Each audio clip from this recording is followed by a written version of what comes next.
Hello, Assalamualaikum, selamat pagi, salam sejahtera kepada semua yang menonton sesi webinar kita pada hari ini. Anda semua bersama saya, Nur Fazil Zulkafli daripada Jabatan Sains dan Bioteknologi Fakulti Kejuruteraan dan Sains Hayat Universiti Selangor yang kucintai.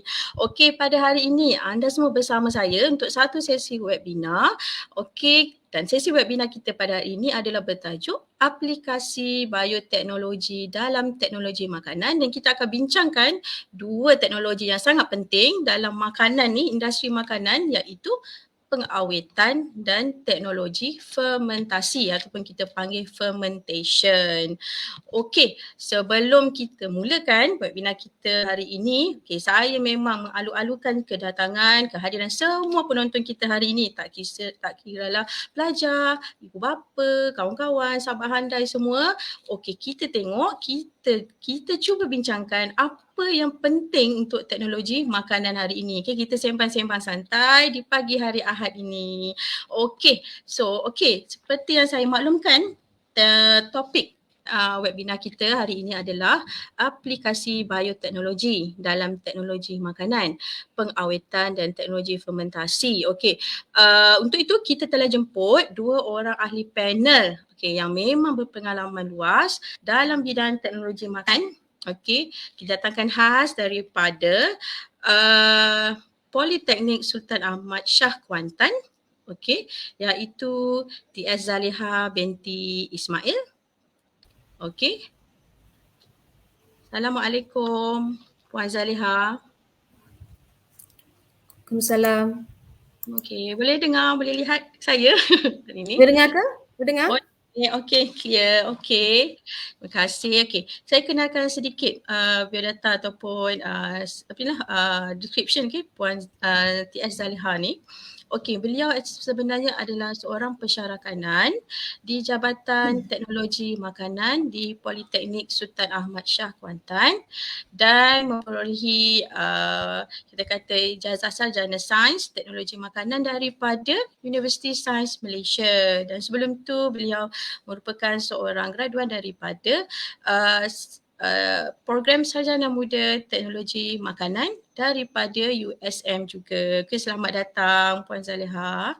Okey, dan seorang lagi panel kita hari ini adalah Puan saya tak panggil Puan lah, sekarang kita dah panggil dia Doktor. Okey, Dr. Nur Akmal binti Muhammad Noor. Okey, ini beliau merupakan sahabat baik saya ni.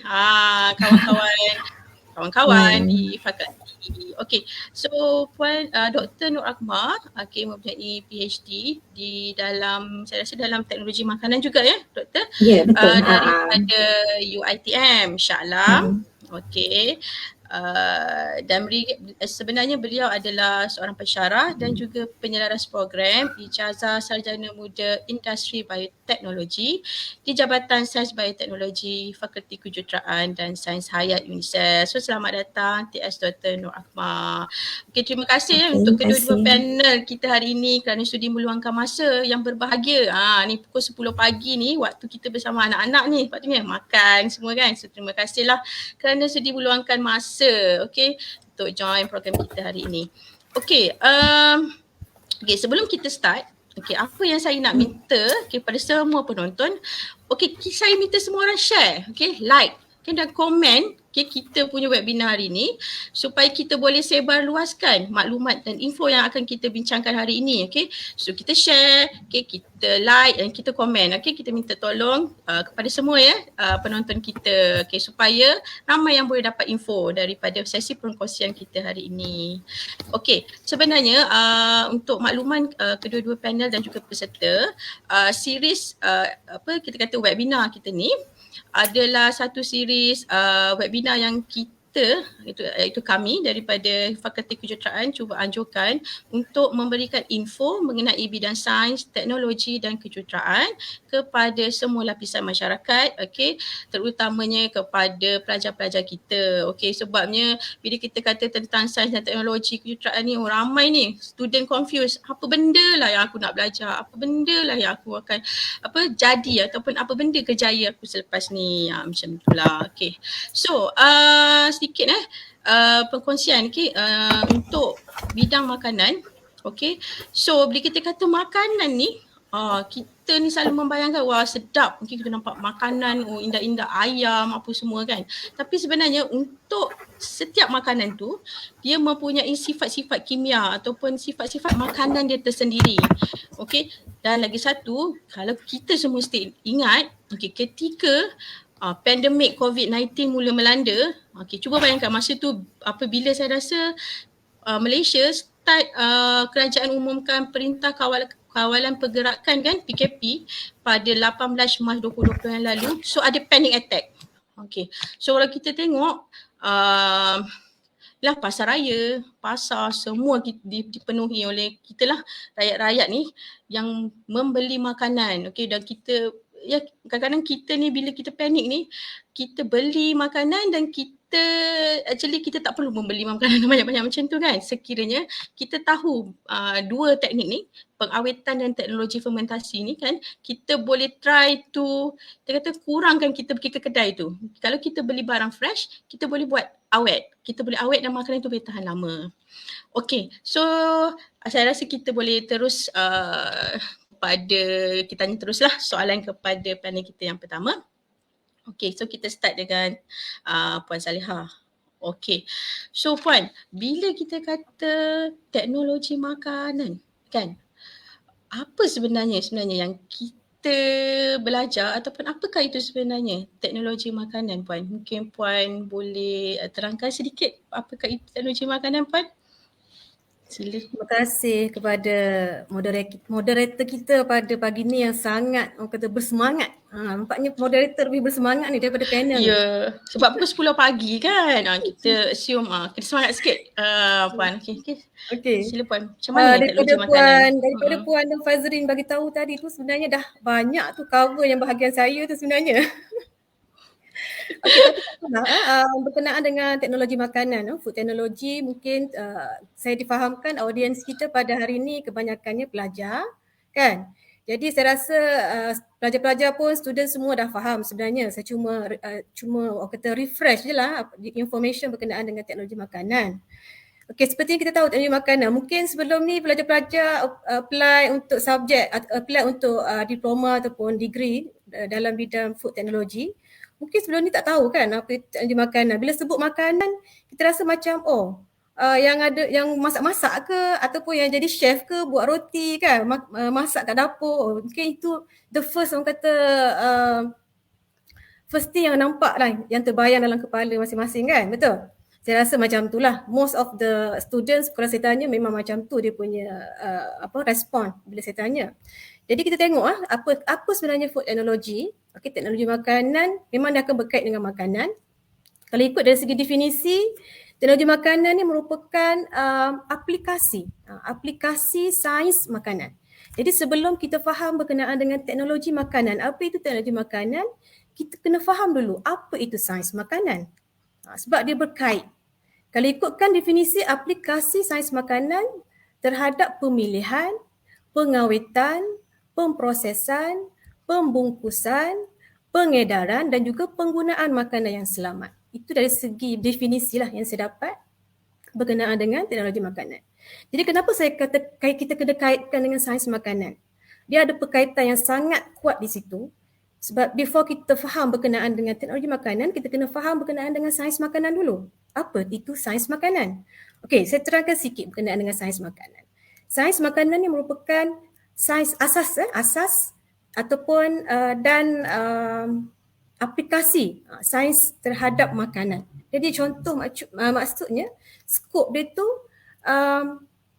dia akan merangkumi dari segi orang kata kimia makanan yang utama, kimia, fizikal, biological, itu akan menggabungkan benda tu semua untuk kita kenal apa itu sains makanan. Contoh lah, saya bagi contoh. Apple. Kita tahu kan sebiji apple.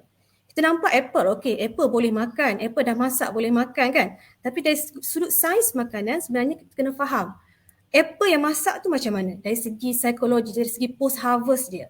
Dari segi basic komponen kimia dia kan, kita kena tahu. Dalam apple ada 5 komponen kimia yang utama.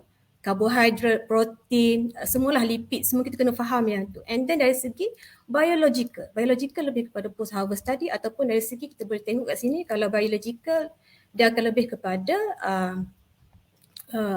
food spoilage tu nanti. Jadi itulah apa yang kita panggil, bila kita faham berkenaan dengan food science tu, kita faham apa itu. Orang kata apa sebenarnya makanan tu. Bukan sekadar kita tengok makanan, boleh makan, kenyang kan. Bukan macam tu. Sebenarnya dalam sudut sains kita kena faham apa itu makanan itu, contoh apple tadi, and then baru kita boleh kaitkan dengan apa itu teknologi makanan. Okay, kita dah dapat apple tu nanti, apa yang kita boleh buat dengan apple tu? Adakah sekadar kita makan terus? Jadi kita ada banyak, kita boleh buat preservation, kita boleh buat juice kan, kita boleh buat apple kering. So itu kaitan dia lah antara food technology yang pelajar-pelajar dah ambil sekarang ni. Saya rasa itu sahaja. Okey, kalau apa yang saya dapat lah daripada yang Puan Zaliha terangkan tadi, maksudnya bila kita belajar makanan ni, makanan tu sendiri sebenarnya terdiri daripada pelbagai elemen dalam tu, elemen sains, dan kita boleh kita kata bidang untuk makanan ni sebenarnya dia bukan hanya bidang makanan saja, dia merangkumi pelbagai bidang yang lain lah, macam kimia dan semua-semua tadi tu kan. Okey, so saya percaya ada lagi satu bidang iaitu bidang bioteknologi. So saya rasa aplikasi bioteknologi pun ada dalam bidang makanan ni. Okey, so oleh itu saya nak tanyalah untuk kepada panel saya yang kedua ni, Dr. Akmal. Macam mana ni Dr. Akmal? Macam mana pula dengan bioteknologi tu? Apa pula maksud bioteknologi tu, Puan Akmal? Okey, terima kasih moderator kita. Okey, jelas suara saya? Okey, terima kasih Puan Moderator. Okey, terima kasih panel daripada Polisas. Okey, TS Zaliha. Okey, kalau TS Zaliha bercakap tentang teknologi makanan. Okey, so kita dah nampak gambaran untuk pelajar-pelajar, especially sebab webinar kita ni kita jemput pelajar dan juga mungkin ibu bapa yang mungkin nak mencari tempat untuk anak-anak belajar. So mungkin nak tahu okey apa sebenarnya bidang teknologi makanan dan apa bidang bioteknologi ni sebenarnya. Sebenarnya dia ada link tak antara bioteknologi dengan teknologi makanan. Okey. So macam yang tadi Tia Zalia dah terangkan tentang sains makanan dan berkaitan dengan teknologi makanan. So obviously dia bukanlah semata-mata masak-masak dan sebagainya, dia melibatkan kimia makanan itu sendiri, dan juga fizikal dia, appearance dia, texture dia, rasa dia dan sebagainya.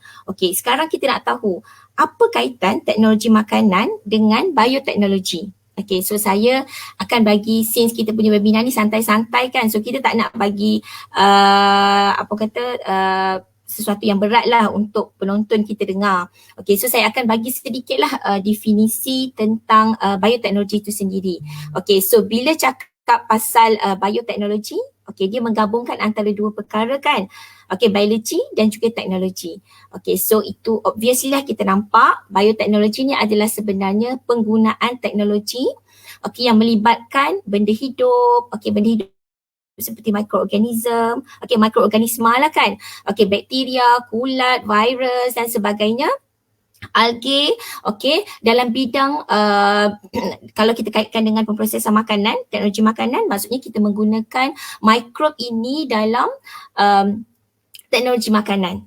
Kenapa kita nak guna mikrob? Kita selalu dengar kalau macam mikrob ni kita selalu fikir kalau benda-benda hidup, mikrob, bakteria, kulat semua ni kadang kita fikir benda yang bad effect saja. Tapi sebenarnya dia juga ada good effect. Maksudnya dia ada kesan yang baik terhadap teknologi itu sendiri, teknologi makanan itu sendiri. So saya bagi contoh lah. So bioteknologi, dalam bioteknologi ni dia ada cabang-cabang dia. Salah satu yang akan kita bincangkan pada hari ini adalah berkenaan dengan teknologi fermentasi. Teknologi fermentasi ataupun fermentation technology lah. Teknologi fermentasi ni sebenarnya kita boleh katakan dia adalah salah satu metod yang lama, yang orang dulu-dulu gunakan untuk mengawet makanan.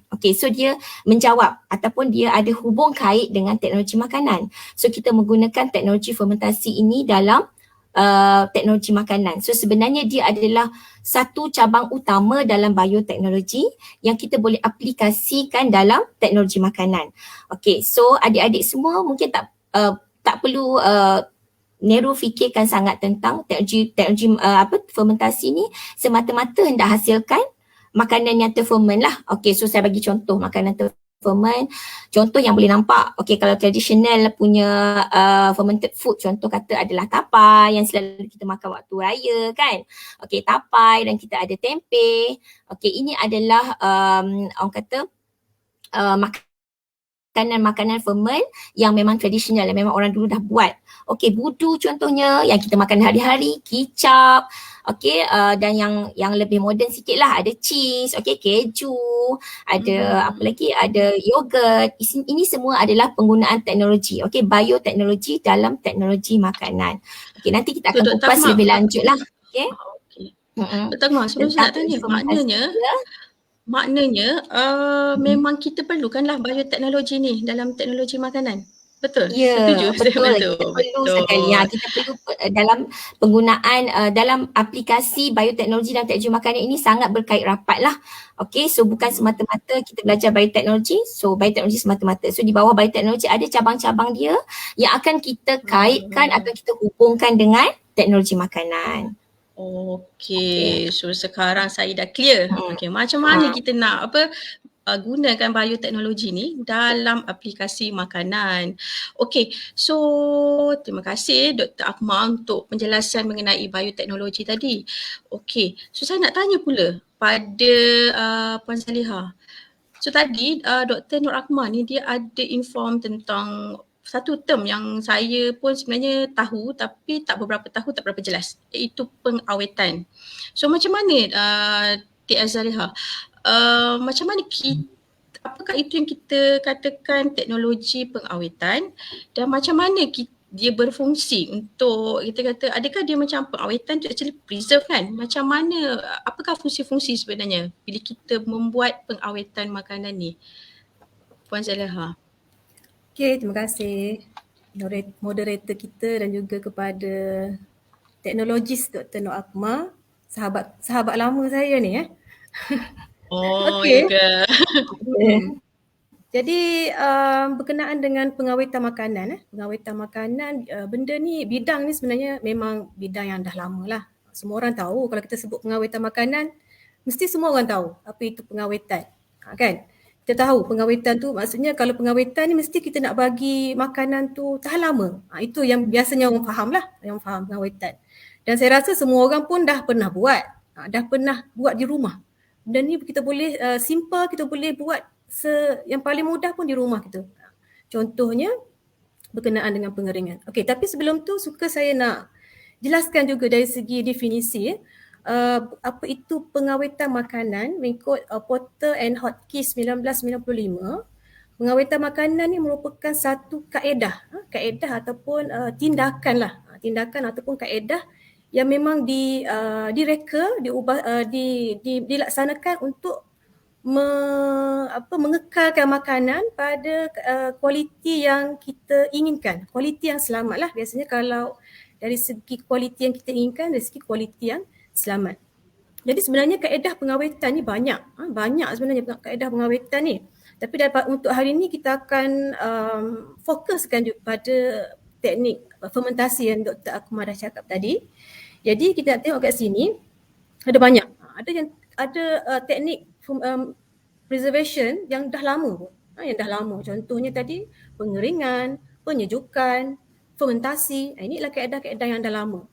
Dan ada juga moden. Moden ni kira macam tak lama lah. Tak lama, cumanya nak kata baru tu tak juga. Tapi paling yang kata yang terbaru lah mengikut teknologi, kaedah pengalengan, canning, pasteurization yang melibatkan suhu yang tinggi, freezing. Freezing ni penyejuk bekuan, irradiation, dan juga salah satu yang paling utama adalah addition of chemical. Kita tambah bahan kimia untuk maintain shelf life lah, terutamanya shelf life ataupun quality of the product. Dan yang terbaru ni ada juga berkenaan dengan high pressure yang tanpa melibatkan suhu yang tinggi. Banyak sekarang yang latest penggunaan electricity untuk mengelakkan penggunaan suhu yang tinggi terhadap pengawetan pada makanan. Tapi yang terbaru juga, sorry, Puan Zaliha, nak tanya bila kita ada soalan ada kat sini, bila kita kata kalau awet tu macam takut bila kita dengar perkataan awet tu. Bila kita kata awet tu, kita teringat kan mumia tu kita kata awet. Tapi dalam makanan, adakah dia memang awet tu maksudnya benda yang sama macam kita kata mumia tu? Puan, lain dah.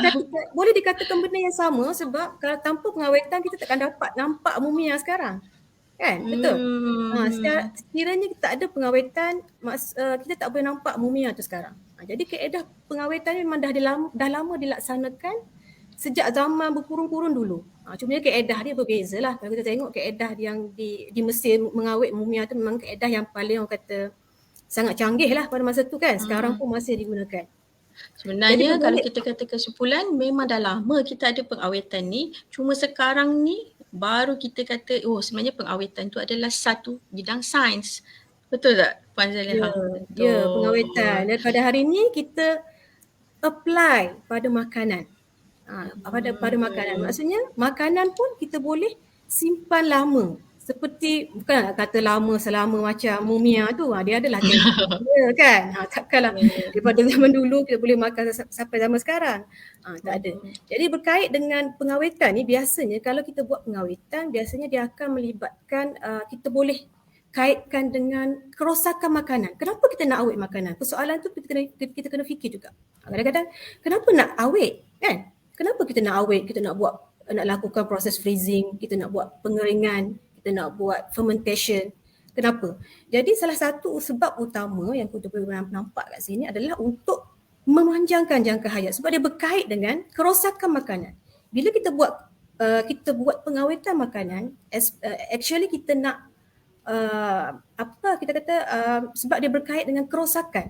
Sebab kita tengok makanan kan, biasa makanan akan cepat rosak, especially untuk yang makanan yang ready to eat ataupun high risk food, ayam, ikan semua tu kan. Jadi macam mana kita nak lakukan proses preservation untuk make sure produk-produk makanan ni boleh tahan lama. Jadi sebenarnya yang moderator Puan Fazrin cakap tadi tu ada banyaklah, tapi saya cuba highlightkan beberapa fungsi pengawetan yang kita lakukanlah dalam industri makanan. Jadi antara yang pertamanya adalah macam yang saya cakap tadi, kita nak memanjangkan jangka hayat makanan. Memanjangkan jangka hayat, itu yang paling utama. Kita nampak kan apa-apa makanan sekarang pun kita buatlah apa-apa kaedah untuk memanjangkan jangka hayat. Macam Puan Fazrin cakap tadi, pengawetan biasanya kalau sekarang ni pengawetan macam-macam kaedah kita boleh buat. Ada yang suhu tinggi, ada yang suhu rendah pun sekarang. Kalau dulu banyak kepada suhu yang tinggi, tapi sekarang ni kita dah ada option banyak kaedah pengawetan yang tidak melibatkan suhu yang tinggi. Kenapa saya cakap berkenaan dengan suhu tinggi, suhu rendah ni? Sebab biasanya kalau kita guna kaedah suhu tinggi, dia akan menyebabkan perubahan makanan yang diawet. Jadi sekarang ni banyak dah diperkenakan kaedah-kaedah suhu yang kata tak tinggi lah. So bila suhu tak tinggi, jadi produk makanan yang kita awet tu masih maintain. Sama macam sebelum proses pengawetan. At least lah kita boleh maintain, tidak rosakkan dia. Jadi yang kedua adalah kita nak menjadikan makanan kita ni, contohlah durian. Durian. Puan Fazrin suka makan durian kan? Tak suka? Saya bukan kandidat yang betul. Saya bukan kandidat yang betul. Saya suka durian. Jadi sekarang ni macam mana kita nak bagi durian tu boleh makan sepanjang tahun? Kan? Macam mana? Mungkin sebelum ni kita kan musim durian kan dia macam bermusim kan? Jadi antara kaedah terbarulah, antara kaedah yang digunakan adalah pengeringan sejuk. Durian tu kita lakukan proses freeze drying. Bila kita melakukan proses freeze drying, kita mengawet durian tu, so durian tu kita boleh simpan, boleh makan sepanjang tahun walaupun bukan dalam bentuk asal lah, at least rasa durian tu masih ada. Ya, kekekalan rasa itu, kekekalan rasa. Yang penting rasa, itu yang penting kan. Takkan kita nak makan durian rasa lain. Jadi itu itu teknologi yang diperkenalkan sekarang lah dalam pengawetan makanan. Jadi yang penting macam maksudnya kalau tadi tu Puan Zaliha, saya maksudnya kalau saya yang tak suka durian ni, bila saya makanan, ni ada durian. Tak kisahlah waktu musim-musim bila pun, ini ada durian. Macam rasa dia masih kekal sama tanpa mengubah sifat-sifat rasa durian tu. Betul tak macam tu maksudnya? Betul. Dan ada juga proses yang saya rasa Puan Fazrin pun suka makan. Apa tu yang kuih, saya pun dah lupa, tiba-tiba blank, yang letak inti durian dalam tu. Krip, durian krip. Durian krip kan. Ada setengah orang tak makan durian tapi durian krip dia suka kan. Tapi saya makan tempoyak pun. Saya makan tempoyak. Tempoyak tu melalui proses fermentasi kan. Yang itu nanti saya tanya Dr. Nur Akmal, macam mana nak bagi tempoyak lagi lama lebih rasa manis dan dia tak berubah rasanya. Okey, terima kasih. Seterusnya boleh sambung. Ada sikit lagi sambung sikit lagi berkenaan dengan fungsi pengawetan. Okey, kita boleh menjimatkan masa. Bila kita buat proses pengawetan, kita boleh menjimatkan masa, kita boleh menjimatkan tenaga kan. Kadang-kadang macam contoh tadi, durian tadi, kan durian dalam keadaan yang sebenar, dia berat kan. Bila dia nak ekspor, so bila kita buat freeze drying, dia ringan. So itu boleh menjimatkan kos kan. Kita boleh faham lah. Maksudnya kita nak untuk distribution pun senang, untuk distribute ke kedai-kedai. Itu salah satu faktor, salah satu contoh fungsi ataupun kepentingan pengawetan. Kemudian dari segi kestabilan harga produk. Macam contoh tadi durian lah. Kalau biasa durian, kenapa saya sebut durian? Tak apa, semua orang suka durian, jadi saya bagi contoh durian, senang semua orang faham dan kenal. Jadi bila kita durian ni kalau bermusim biasanya mahal. Saya tahu Puan Akmal suka makan durian, Dr. Akmal suka makan durian apa tu? Saking. Saking. Kan? Jadi bermusim. Jadi kalau kita boleh buat the whole year, kita boleh dapatkan produk ni, mungkin harga kita boleh stablekan dia. Itu contoh, antara contoh. Dan kemudian kita boleh mengurangkan dari segi kita boleh kurangkan dari segi sisa daripada kulit durian. Sebenarnya itu boleh buat produk. Sebenarnya macam-macam produk kita boleh buat melalui proses fermentation ataupun proses pengawetan proses. Dan yang terakhir adalah untuk improve the nutrition and population, juga kita boleh increase dia punya nutrition. Macam contoh tadi. Kan Dr. Akmal, kalau kita buat fermentation, nutrisi tempoyak itu akan berubah dan akan menjadi lebih baik. Ya, betul. Akan boleh dapat dia explain lah lebih detail dengan tempoyak. Disebabkan moderator kita suka makan tempoyak, mungkin kita boleh highlightkan yang ni. Ya, betul. Itulah betul lah. Saya. Saya akan tanya Budu tempoyak lepas ni. Dengan Dr. Akmal. Okey, terima kasih. Okey, Puan Zaliha, very detail. Okey, kita kata macam maksudnya sekarang ni kan, kalau kita kata makanan, kita kena fikir pengawetan. Okay? Sebab kalau lah kita katakan dekat makanan lah, label kan, kita tahu makanan tu, katakanlah canning product kan, katalah dalam can, katalah ikan sardin lah, ikan sardin tin.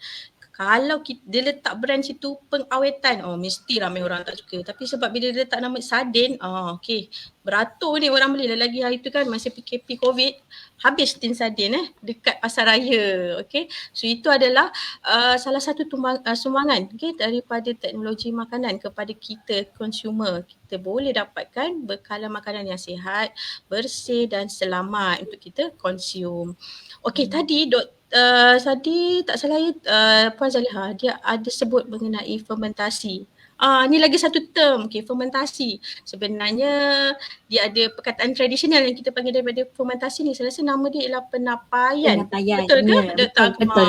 Ya, penapaian. Kalau tapai ni pula adalah satu jenis makanan juga ni. Ramai penggemar tapai. Tapi bukan tapai je ya semua hadirin penonton. Ada lagi banyak jenis makanan yang kita boleh guna dan kita boleh hasilkan daripada teknologi penapaian dan fermentasi. So kita minta Dr. Nur Akmal, mungkin doktor boleh terangkan, kongsi sikit apakah itu fermentasi, penapaian, apakah fungsinya dalam teknologi bidang makanan. So dipersilakanlah doktor. Okey, terima kasih. Satu kupasan yang menarik daripada panel kita. Okey, Puan Zaliha. Okey, so tadi T.S. Zaliha ada bercakap tentang pengawetan makanan. Kenapa perlunya kita ni hendak mengawet makanan ataupun nak bagi makanan tu tahan lama, okey? Ataupun kita kata extend the shelf life of foods itu sendirilah. So kita boleh kaitkan dengan sekarang bila kita dah dalam hampir 2 tahun lah, dah 2 tahun kita dalam pandemik COVID-19 ini. So kadang-kadang kita selalu tengok industri yang selalu dibuka adalah makanan. So itu adalah keperluan asas kita semua kan. So kita nampak walau sektor lain ditutup, makanan tetap dibuka. Okay, so itu kita nampak kepentingan makanan itu sendiri, teknologi makanan itu sendiri. So apa yang kita belajar, kalau adik-adik semua, sahabat semua belajar dalam teknologi makanan dan bioteknologi, dia akan mampu memberi satu impact lah, dalam macam mana kita nak meneruskan makanan tu cukup ataupun tidak. Okey, bila kita mengawet makanan, maksudnya makanan itu tahan lama dan kita boleh memastikan macam T.S. Zaliha cakap tadi, makanan yang biasanya bermusim, kita boleh pastikan walaupun bukan musim dia, kita boleh makan. Okey, satu teknologi yang ada dengan pengawetan ini adalah teknologi fermentasi. Okey, saya bagi satu contoh yang mudah lah kan. Okey, satu contoh yang mudah. Dulu-dulu, diorang discover fermentation ini, teknologi fermentasi ini melalui dulu diorang buat wine. Diorang buat wine daripada anggur tu kan. So anggur adalah satu makanan yang kita kata senang rosak. Maksudnya dia adalah buah-buahan yang senang rosak. Bila kita nak bagi bila dah banyak anggur tu kan, apa kita nak buat dengan anggur ni? So orang dulu fikir dia buat fermentation. So dia boleh hasilkan wine dan benda itu boleh tahan lama. So sebelum tu saya bagi sedikit lah definisi. Definisi nak bagi sebenarnya nak bagi orang awam boleh faham apa itu maksudnya teknologi fermentasi. Teknologi fermentasi ni sebenarnya adalah kita menggunakan microorganisms ataupun mikroorganisma, benda hidup. Dan kita mesti ada substrate. Maksudnya ada benda yang benda hidup tu boleh makan. Dan bila dia boleh makan, dia akan fermentkan benda tu dan dia akan mengubah bentuk asal lah kita kira kan. So fermentasi ni sebenarnya dia mempunyai kebaikan dalam teknologi makanan bila dia dapat improve ataupun dia boleh menambah baik dari segi rasa, dari segi tekstur dan juga boleh memanjangkan jangka hayat makanan itu sendiri. Dan macam Tia Zaliha cakap tadi, dia akan mengubah dia punya nutritional value ataupun nilai nutrisi makanan itu sendiri. So nilai nutrisi makanan itu sendiri. So saya bagi contoh lah. Tadi kita dah bagi beberapa contoh makanan yang terferment kan. Contohnya tempeh dan sebagainya. Tempeh contohnya, tempeh kita tahu dia daripada kacang soya. Kacang soya kalau dalam bentuk yang raw ataupun dalam bentuk yang mentah itu, dia punya kandungan protein itu adalah lebih rendah berbanding kalau kita dah fermentkan kacang soya itu, jadi tempeh. So tempeh itu kandungan protein dia lebih tinggi. Itu adalah salah satu contoh lah kebaikan dari segi teknologi fermentasi. So selain daripada dia dapat kita kata memanjangkan jangka hayat. Contoh kata you ada banyak kacang soya kan, tak tahu nak buat apa. So you boleh buat fermentkan dia dan you dapat satu produk bentuk yang baru dan you boleh dapat satu nilai nutrisi yang lebih tinggi.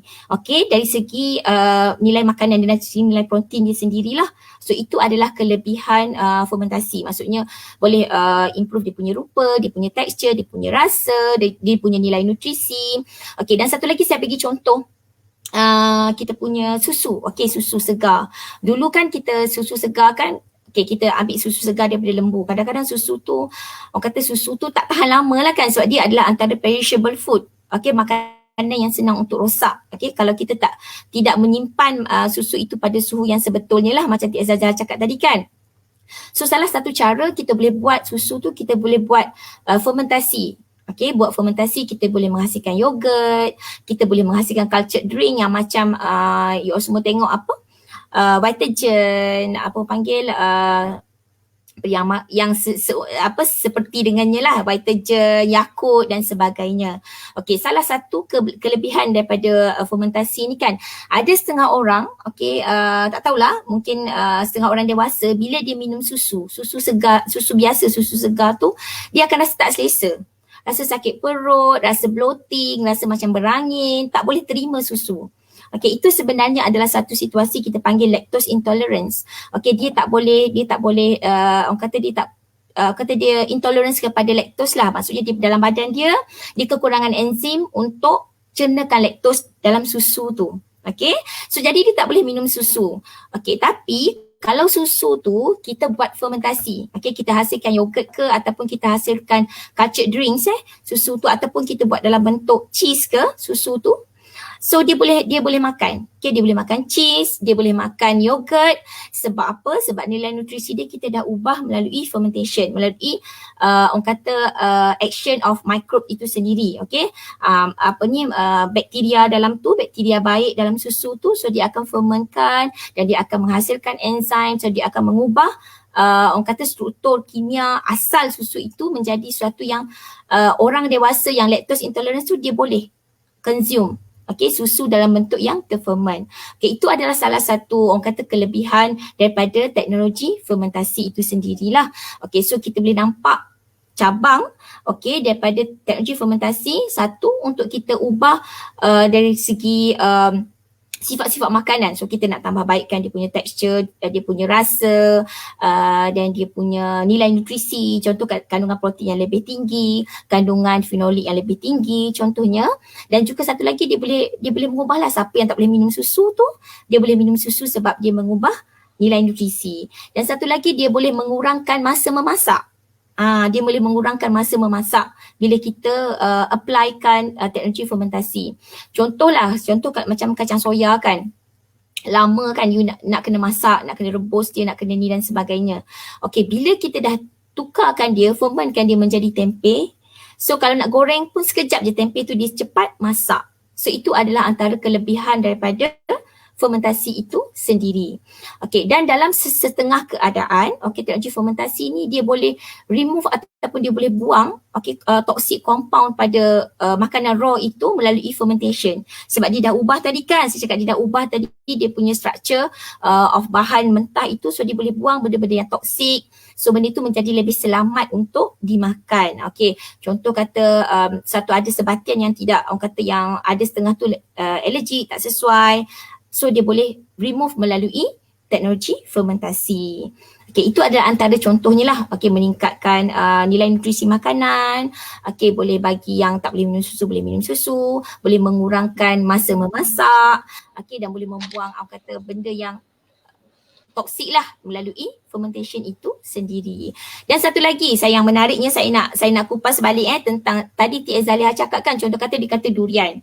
Durian okey, dia nak bagi jangka hayat panjang durian, so dia awetkan durian itu melalui pengeringan sejuk beku ataupun freeze drying teknik kan. So durian tu boleh dimakan sepanjang tahun. So selalu kita nampak macam okey, kulit durian apa nak buat ni kan? Apa yang boleh buat dengan kulit durian? So boleh buat macam-macam, boleh buat ada produk daripada kulit durian. Contoh kalau teknologi makan dia fikir produk daripada kulit durian. Macam tu juga contoh kata daripada kulit nangka lah, daripada kulit pisang dan sebagainya. Ini adalah orang kata kepentingan teknologi fermentasi. Okey, tadi food technologies, orang teknologi makanan dah ambil makanan yang boleh dimakan, okey dia ubah, dia boleh buat pengawetan, dia buat berbagai produk dan sebagainya. Okey, dan daripada dia punya sisa buangan, contoh kata kulit pisang ke ataupun hampas tebu dan sebagainya kan. So biotechnologies ni dia boleh menggunakan melalui teknologi fermentasi, kita boleh buat sesuatu yang maksudnya ada value added, okay, yang boleh diguna pakai kembali selepas itu. Contohlah kata kulit pisang, hampas tebu, dia boleh buat fermentation, maksudnya dia jadi sebagai satu substrate dan kita akan ada microorganism yang akan fermentkan dia dan menghasilkan satu benda yang ada nilai tambah. Okey, contohnya boleh hasilkan enzim. Okey, contoh katalah saya kata daripada hampas tebu dia hasilkan enzim. Enzim itu contoh kata adalah enzim amylase. Contoh kata, so dia boleh guna balik enzim itu dalam teknologi makanan untuk dicernakan kanji. So kita nampak dekat situ dia ada link di antara teknologi makanan dan juga bioteknologi. Di samping kita boleh mengurangkan orang kata sisa buangan kan daripada makanan itu. Contoh kata daripada kulit tebu, daripada kulit nenas, daripada kulit pisang, daripada kulit durian. So benda tu kalau kita tak guna, kita tak utilize benda tu, dia akan jadi satu bahan buangan. Maksudnya kita membazirkan bahan buangan tu, sedangkan dia ada satu sumber yang boleh kita, orang kata kita utilizekan dia, kita menggunakan sumber buangan itu untuk jadikan satu benda yang lebih baik. Contohnya hasilkan enzim tadi, hasilkan bahan tambah dalam makanan pun boleh. Contoh katakan fermentation pun boleh hasilkan pewarna. Pewarna ni semula jadi kita boleh gunakan dalam makanan. Dia boleh hasilkan enzim. Enzim ni boleh gunakan dalam industri makanan. So itu adalah pada saya link yang sangat menarik antara teknologi makanan dan juga bioteknologi melalui complement each other. Yes, kita complement each other. So teknologi makanan, teknologi makanan ni kita mereka berfikir macam mana nak improvise ataupun kita kata hasilkan makanan. Dan yang bidang bioteknologi ni pula fikir macam mana cara untuk membantu kita kata teknologi makanan ni untuk kita kata produce value added product, okay, daripada sisa-sisa buang sisa ataupun waste daripada makanan yang telah mereka gunakanlah dan hasilkan. Okey, sebelum terima kasihlah doktor untuk kupasan mengenai fermentasi dan penampaian ni. Okey, sebelum kita kembali ke panel pertama kita, okey. So sekiranya penonton-penonton ada soalan dan ingin ditanyakan kepada panel kita hari ini, okey, boleh dropkan soalan di ruangan chat di Facebook live kita. Kita akan minta bantuan daripada dua pakar kita ni untuk menjawab soalan-soalan dan pertanyaan kemusykilan anda yang confuse lagi kan, takut ke, boleh ke makan, okey, dan sebagainya lah. Okey, so kita patah balik kepada panel kita yang pertama tadi, TS Zaliha. Okey, tadi Dr. Nur Akmal dia ada katalah dia ada linkage, ada link antara bioteknologi ni dengan bidang makanan. So macam mana pula TS Zaliha rasa pendapat Puan lah mengenai potensi bidang bioteknologi khususnya di dalam bidang teknologi makanan pada masa-masa akan datang ni. Okay, terima kasih moderator sekali lagi, juga kepada panel yang kedua, teknologis Dr. Nur Akmal. Penerangan yang sangat detail lah, saya rasa memang dah detail pun kat situ. Kalau kita boleh nampak daripada penerangan teknologis Nur Akmal tadi, memang sangat meluas dan memang ada kaitan yang sangat rapat di antara teknologi makanan dan juga bioteknologi makanan. Kita boleh simpulkan kat situ tadi, maksudnya bioteknologi makanan ni merupakan satu cabang ataupun bidang yang sangat berkait rapat dengan teknologi makanan.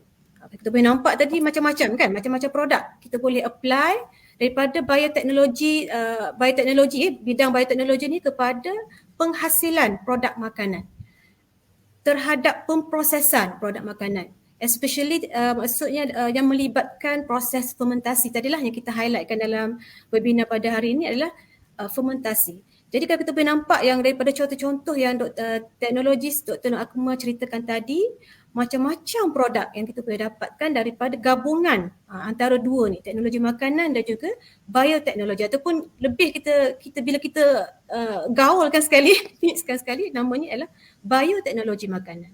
Kita dah combine sekali bioteknologi makanan. Jadi berbagai produk boleh kita perolehi dan juga kita boleh mencipta ataupun menghasilkan pelbagai produk dari segi yang kata daripada bidang untuk pengawetan makanan tadi. Kita boleh memanjangkan jangka hayat, kita boleh meningkatkan nilai nutrisi, kita boleh menjadikan tekstur makanan tu menjadi lebih mudah untuk dikonsum, lebih sesuai dengan pengguna, macam-macam berkenaan bila kita gabungkan antara dua elemen teknologi makanan dengan bioteknologi makanan ni. Jadi saya rasa pada masa akan datang akan wujud pelbagai produk lagi, mungkin kita tak terjangka di dalam fikiran kita sekarang, tapi mungkin akan datang akan lebih banyak produk. First, benda yang kita tak terjangka adalah macam tadi Dr. Nur Akmal dah ceritakan berkenaan dengan penggunaan mikrob dalam makanan kan. Mikrob, bila kita sebut mikrob ni mesti kita kata mikrob ni benda yang sesuatu yang tak baguslah untuk makanan kan biasanya kan, especially untuk patogen semua kan, yang boleh menyebabkan dari segi food safety.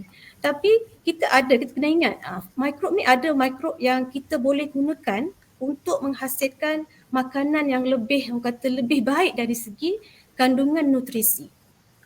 Contoh tadi yogurt kan, yogurt itu salah satu. Mungkin pada masa akan datang kita akan dapat produk yang lain, selain daripada yogurt. Kita tak tahu, dan mungkin benda ni kita akan pelbagai produk. Produk viral kan banyak sekarang kan. Mungkin salah satu nanti kita akan tercipta satu produk yang terbaru menggunakan kaedah-kaedah bioteknologi dalam menghasilkan makanan mungkin dari segi mungkin kita boleh panjangkan lagi jangka hayat melalui teknik fermentasi ini juga, dan menghasilkan pelbagai variety produk yang baru dan yang lebih memberi manfaat kepada kita semua. Selagi kita makan, maksud saya selagi kita ni manusia makan, selagi itulah ada permintaan terhadap produk-produk makanan dan kita kena ingat, kita ni manusia, kita sentiasa berfikir ke depan untuk menghasilkan, dan kita sentiasa berlumba-lumba untuk menghasilkan produk yang terbaik kan. Dulu mana ada lagi yogurt kan, minuman yogurt, dulu mungkin yogurt, and then muncul pula minuman yogurt drink, okay? And then lepas ni mungkin akan wujud tempe tu mungkin dalam bentuk drink ke kan, kita tak tahu. Benda tu boleh kita apply dalam menghasilkan produk-produk makanan yang terbaru lah pada pendapat saya. Betul. Okey, terima kasih TS Zaliha. Okey, macam mana pula ni Dr. Nur Akmal, cabaran utama kita ni? Okey, tadi kan TS Zaliha dah mention, dia dah disebut mengenai pelbagai kita akan produk makanan tu akan improvise, akan sentiasa berinovasi terhadap mengikut permintaan dan mengikut kesesuaian keadaan ketika itulah. Okey, macam mana, adakah itu kita katakan cabaran kepada kepada bioteknologis untuk membantu? Yes. Macam mana, apakah sebenarnya cabaran utama kalau kita nak tadi dalam bidang makanan ni pada masa akan hadapan? Mungkin doktor boleh bagi opinion macam mana mengikut doktor? Okey, beginilah. Okey. Cadangan maksudnya tadi maksud moderator apakah cabaran dalam bidang apakah cabaran bila kita nak applykan bioteknologi ini dalam teknologi makanan. Okey. So sebenarnya sebelum saya pergi kepada cabaran, saya nak cerita sedikit tentang aplikasi bioteknologi dalam teknologi makanan sikitlah secara umum, bukan hanya kepada teknologi fermentasi sebab tadi saya dah terangkan tentang teknologi fermentasi kan. So sebenarnya kita sebagai bioteknologis ni kita boleh menggunakan, tadi kita cakap tentang fermentasi, kita menggunakan microorganisms. Okay, so microorganisms ni sebenarnya dia ada fungsi yang baik dan fungsi yang tak baik. So dalam makanan kita tak nak mikrob yang merosakkan makanan, menyebabkan makanan tu jadi rosak, kita pun sakit perut ataupun kita panggil foodborne illness lah kan, sebab adanya orang kata microbes yang telah mengkontaminasikan ataupun telah mencemarkan makanan. Itu dari sudut yang tidak baik lah. Okay, dari sudut yang baik adalah mikrob yang boleh orang kata menambah baik nilai nutrisi makanan, memanjangkan jangka hayat makanan dan sebagainya. So kita sebagai bioteknologis antara kita punya roles dalam teknologi makanan ini adalah kita boleh, contoh kata dalam teknologi fermentasi, kita ada mikrob itu sendiri. So dalam bioteknologi kita boleh menambah baikkan strain tu ataupun mikrob yang kita gunakan itu melalui genetic modification. Contohnya kan kita buat satu genetic modification, so kita akan dapat strain yang bila kita dapat mikrob ni, bila kita fermentkan, so kita dapat apa yang kita nak. Contoh kata kita nak produk ni hasil dia tinggi dalam karbohidrat for example, ataupun produk ni rendah kandungan lemak. Melalui kita modify dia punya bakteria ataupun yeast ke ataupun fungi yang kita gunakan dalam fermentation itu tersebut.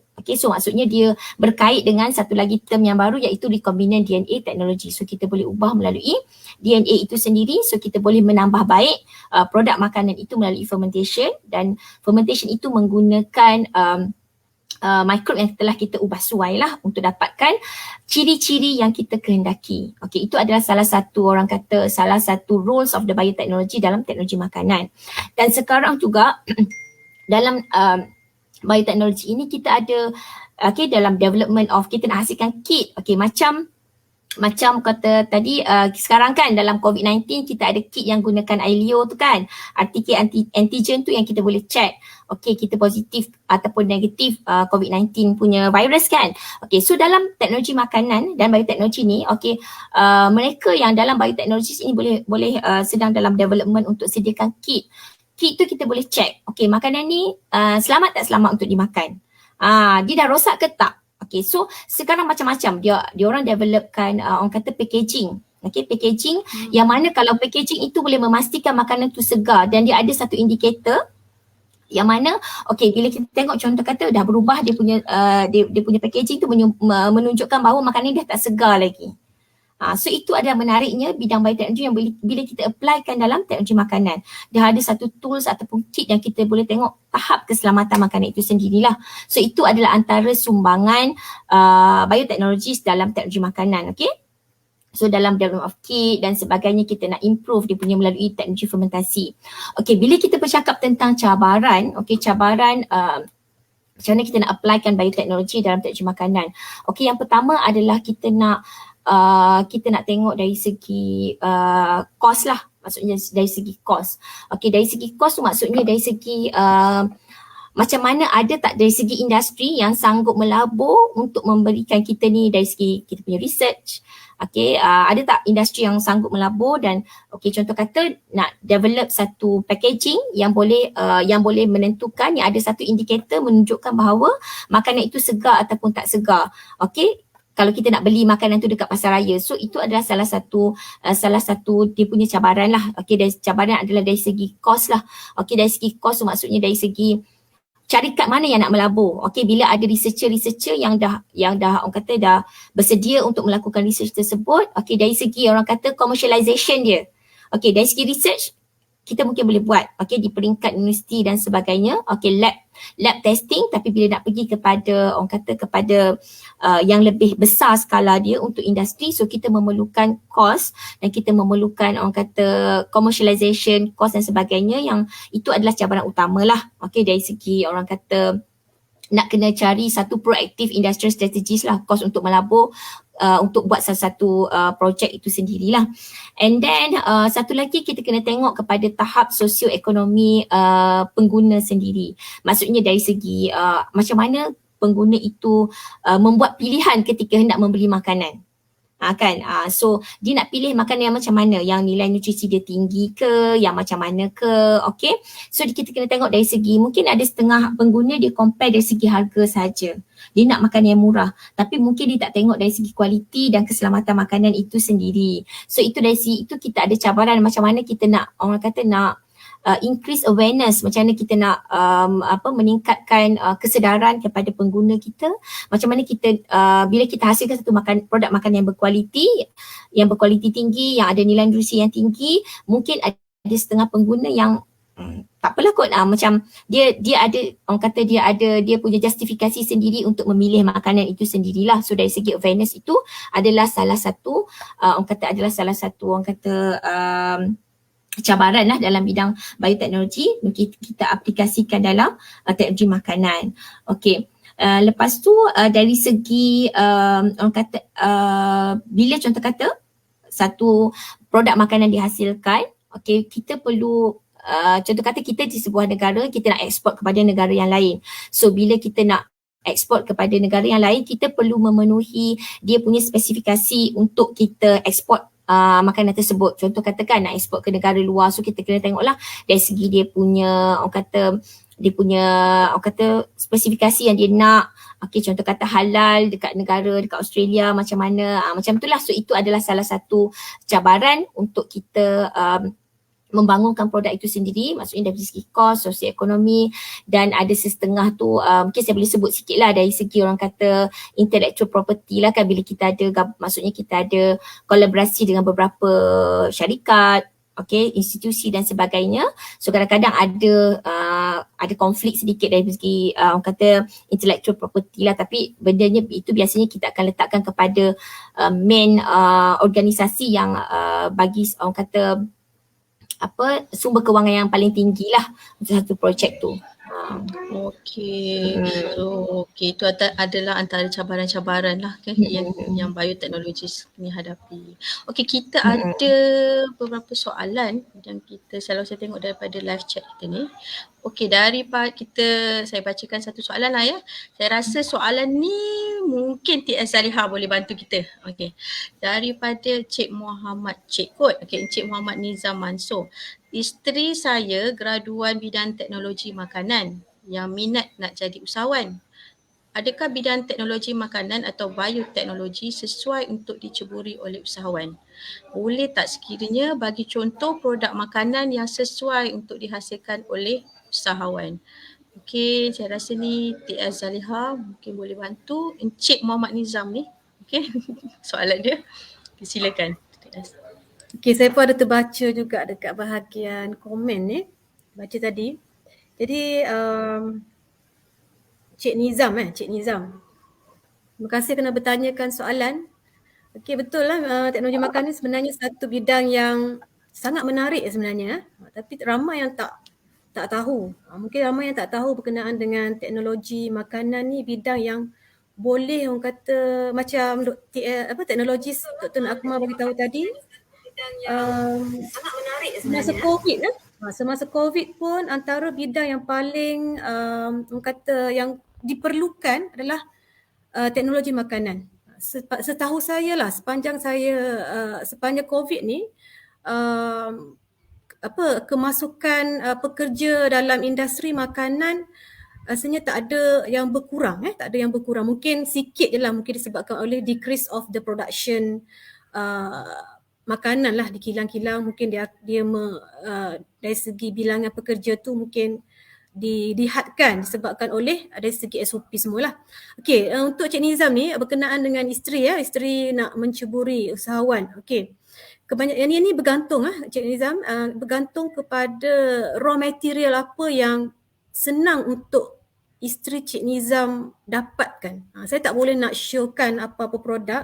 Pada saya yang penting raw material tu kita kena senang dapat untuk buat apa-apa produk. Tak guna juga kita buat something yang bila kita nak buat satu produk yang lain, satu produk tapi kita susah nak dapatkan raw material.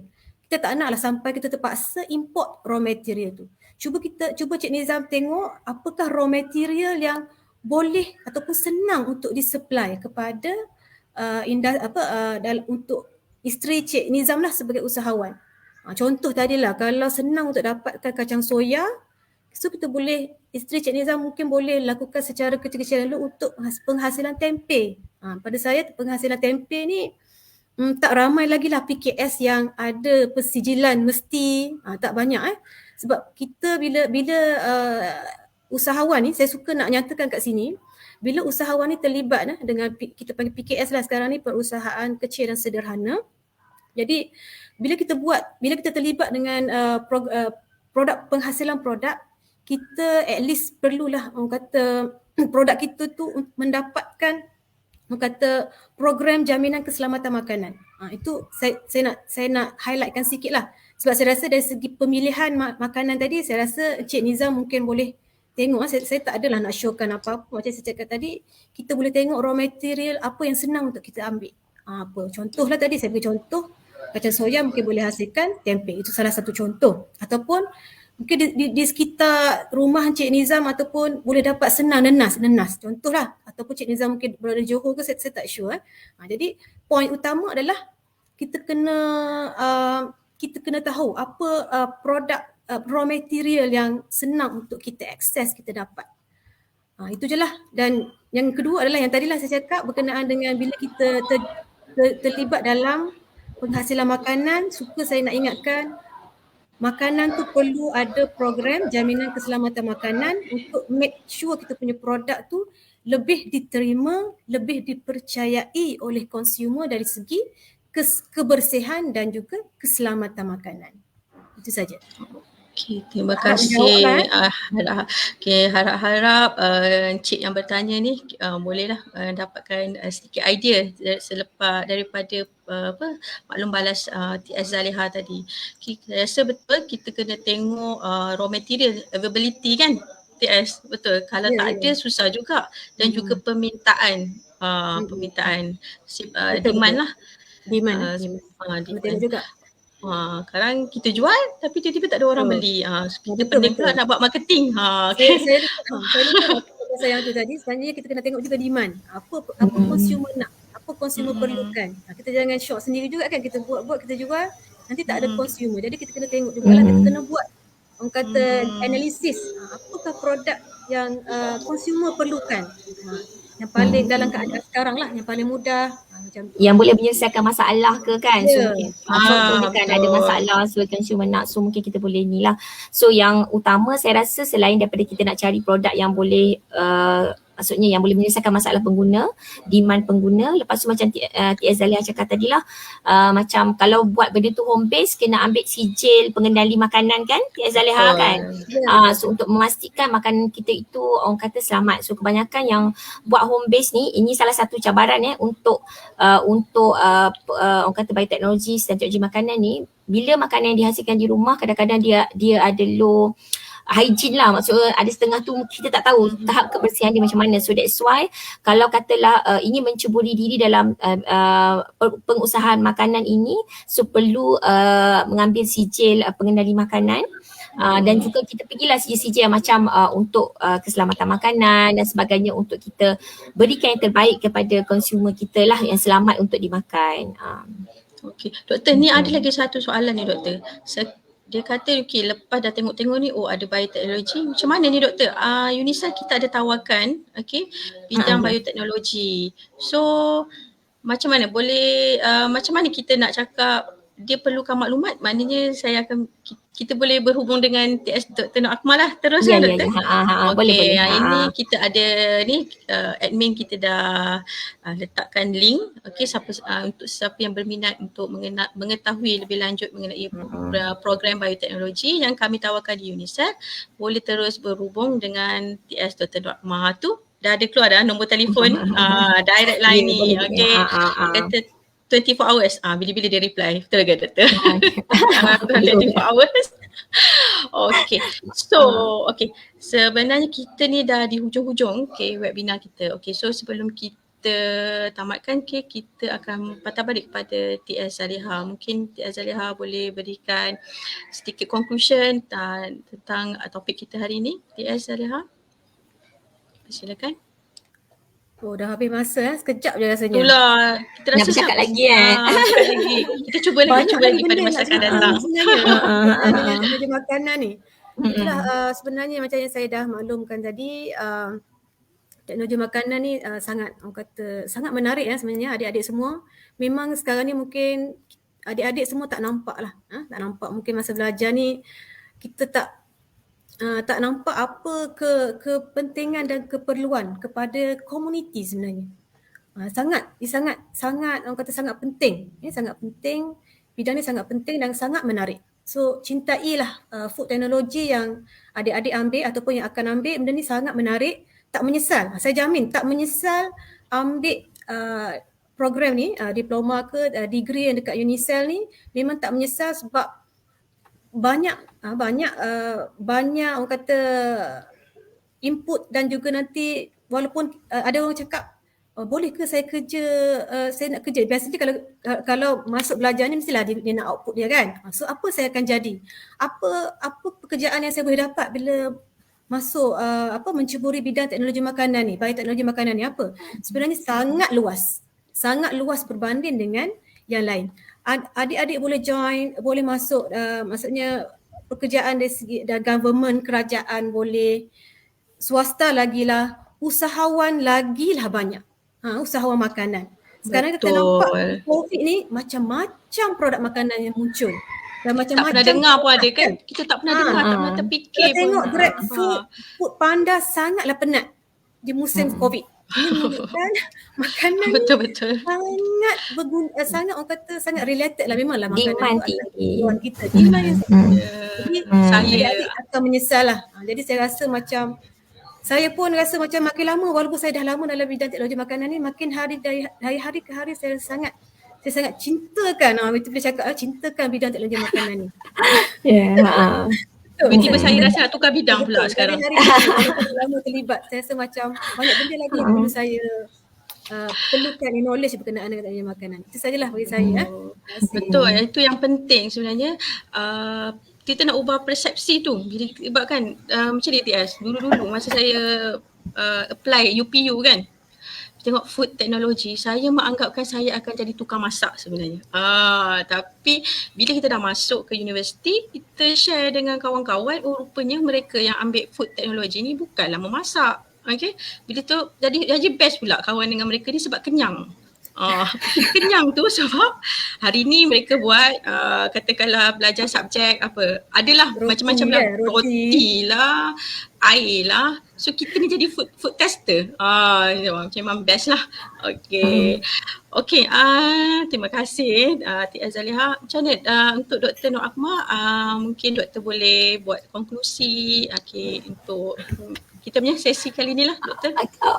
Saya pun rasa sejam lebih ni macam sekejap je. Seronok kita berbincang sebab saya rasa kita punya topik perbincangan ni kita tak naklah bagi benda yang berat. Tapi at least orang yang baru nak ambil tak sambung belajar, mungkin ibu bapa yang boleh tengok satu prospek dalam bidang teknologi makanan dan bioteknologi ni, akan ada satu idea lah kan.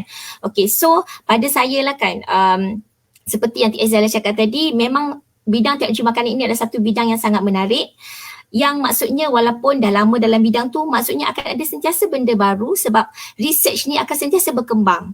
Bila research berkembang, kita akan sentiasa dapat satu pengetahuan yang baru. Macam saya lah, saya share sikit. Saya pun adalah graduan dalam bidang teknologi makanan. Tapi kenapa sekarang saya berada di dalam industri bioteknologi? Macam saya cakap tadi lah kan, so saya daripada degree teknologi makanan, master saya teknologi makanan, dan kemudian saya punya PhD adalah food biotechnology. Okay, bila saya mengaplikasikan bioteknologi itu dalam teknologi makanan. So nampak tak dekat situ link dia. Okay, ada link dia. So kalaulah kita rasa orang kata okay, kalau lepas belajar teknologi makanan, apa yang kita boleh buat selain daripada kita kerja kan?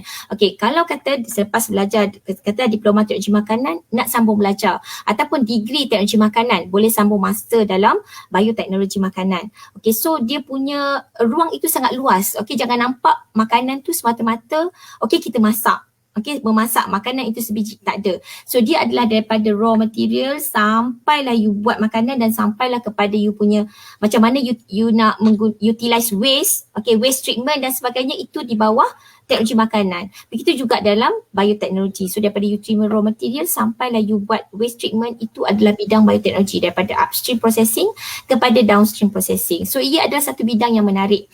So seandainya katalah daripada graduan teknologi makanan, jangan fikir oh kita tak ada kaitan dengan bioteknologi. Tak ada. So you boleh sambung belajar dalam bidang bioteknologi, boleh sambung degree bioteknologi, boleh sambung master dalam bioteknologi, dan juga boleh bekerja dalam bidang bioteknologi. Okay, contohnya macam katalah graduan-graduan ni selain teknologi makanan, so dia boleh bekerja dalam makmal yang berkaitan dengan bioteknologi.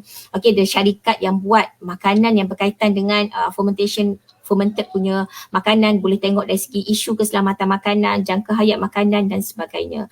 So saya rasa ianya adalah satu bidang yang complement each other. Maksudnya yang ada satu hubung kait yang menarik, yang boleh memberikan satu impact yang positif kepada masyarakat kita. Memandangkan walau dalam apa jua situasi, walau orang kata dari segi ekonomi, kemelesetan ekonomi dan sebagainya, manusia tak ada pilihan, dia memang kena makan sebab dia adalah keperluan asas kehidupan kita. So takkan rugi kita belajar satu benda yang akan memberi impact yang positif, bukan hanya pada diri kita tapi kepada masyarakat secara umumnya. Okay, so kepada sesiapa yang berminat untuk sambung dalam ijazah sarjana muda bioteknologi industri, so boleh kontak kita di Unicell lah. So boleh kontak saya nombor telefon dah diberi dekat Facebook tu lah. Okay. So terima kasih kepada semua yang mendengar sembang santai kita pada hari ini. Okey, terima kasih kepada kedua-dua panel kita hari ini, TS Zaliha binti Ismail yang saya datangkan khas daripada Polisas, dan juga TS Dr. Nur Akmal binti Muhammad Nur atas perkongsian dan juga kupasan mengenai bidang teknologi makanan dan aplikasi bioteknologi yang kita bincangkan hari ini, iaitu pengawetan dan juga fermentasi. Memang topik ni menarik. Saya rasa mungkin kita akan ada sequel nombor 2. Kita akan teruskan sesi kita pada masa akan datang. Kita akan bincang dan kita akan kupas juga kita kata isu-isu lain lah dalam bidang teknologi makanan dan juga bioteknologi makanan ni. Okey, sekali lagi saya mengucapkan terima kasih kepada kedua-dua panel dan juga kepada semua penonton kita hari ini. Terima kasih dan jangan lupa sila share. Klik like. So that kita boleh sebar luaskan informasi kita, sesi perkongsian kita pada hari ini kepada semua golongan masyarakat. So saya rasa kita dah sampai di penghujung webinar kita hari ini. So saya Nur Fazrin Zulkafli, memohon maaf sekiranya ada apa-apa isu teknikal dan segala bahasa semua. So sekiranya berminat mengenai program ijazah sarjana muda bioteknologi yang kami tawarkan di Unicell, boleh kontak Dr. Nur Akmal ataupun kunjungi laman web kami di fels.unicell.edu.my. So saya rasa sekian, terima kasih. Kita jumpa lagi pada webinar yang akan datang. Assalamualaikum warahmatullahi wabarakatuh. Jom kita lambai. Bye-bye. Ingat makan, ingat TS Nur Akmal dan ingat TS Zaliha. Jangan ingat saya. Terima kasih. Bye-bye. Assalamualaikum.